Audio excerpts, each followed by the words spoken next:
قبل از یه ویدیو منتشر کردن در رابطه با اینکه در سال جدید چجوری هدف گذاری و طبق اون ویدیو من هدف گذاری خودم رو انجام دادم. ولی نکته جالبش اینه که شکست خوردم. هیچ جوره به برنامه هایی که نوشته بودم پایبند نبودم. گشتم دنبال این که چرا من از انجام دادن کارها شکست خوردم، چرا به هدفام پایبند نبودم و بالاخره یه چیزی رو در اینترنت پیدا کردم که امروز میخوام باهاتون به اشتراک بذارم. بر اساس آمار 80% افرادی که تصمیم میگیرن که از سال جدید یک کاری رو انجام بدن ظرف کمتر از یک ماه شکست میخورن. مثل من.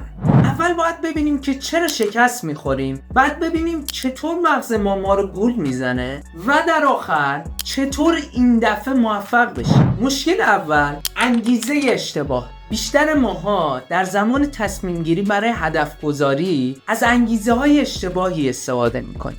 4 نوع انگیزه داریم که مغز ما بر اساس این 4 انگیزه یک کاری رو انجام. انگیزه اول خواسته هاست. مثلا اینکه الان دلت خواست یه بستنی بخوری و یک بستنی برمیداری و میخوری. انگیزه دوم باید هاست. مثلا اینکه حس میکنی باید لاغر بشی. و انگیزه سوم وظایفه، قول هایی که به خودت و یا به دیگران داری. و انگیزه چهارم ارزش هاست، مثل سلامتی. دوست داری ورزش کنی تا سالم باشی و کمتر مریض بشی. مشکل اصلی ما اینه که بیشتر کارهای ما و تصمیم گیری های ما و هدف گذاری های ما از انگیزه باید نشأت میگیره. انگیزه باید بدترین انگیزه است، چون بیشترین فشار رو بر ما میاره و پشتش هیچ شور و شوقی وجود نداره.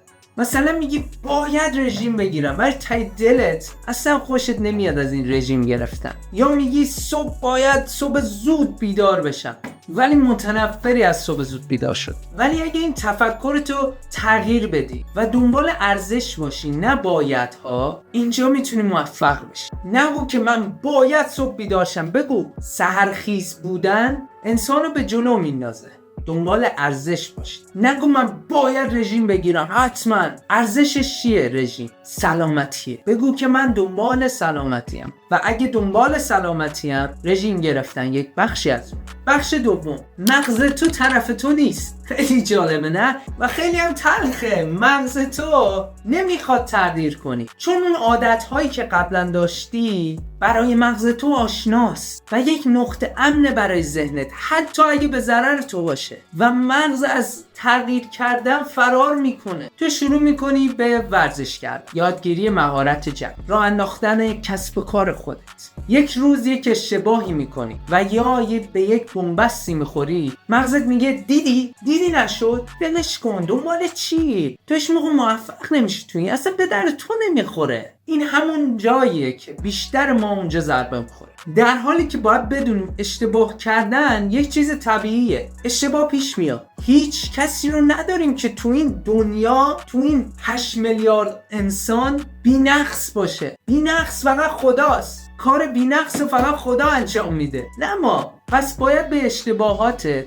به عنوان دیتا نگاه کنی، به عنوان اطلاعات، ازشون یاد بگیری، از اونها استفاده کنی. نه اینکه اینو نشونه‌ای قرار بدی که تو اشتباه میکنی، نشونه‌ای قرار بدی که تو رو وادار کنه به تسلیم شدن.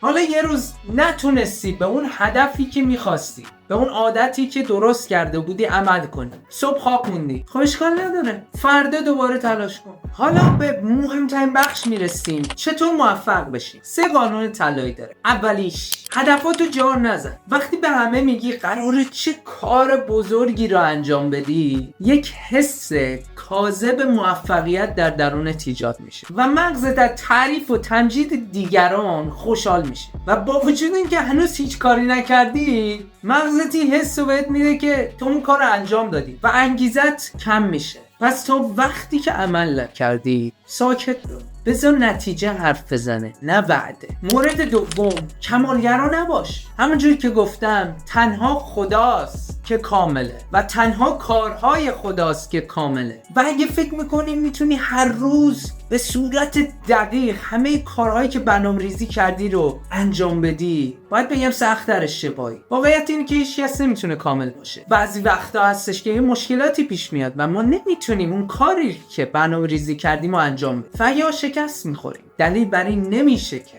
تو شکست کامل خورد. نکتهش اینه که اگه یه روز خراب کردی، فردا از اول شروع بدون اینکه خودتو سرزنش یا قضاوت کنی. اتفاق میافته. مورد سوم، هویتت رو تغییر بده. بزرگترین تغییر زمانی پیش میاد که تصمیم تو تبدیل به هویتت کنی.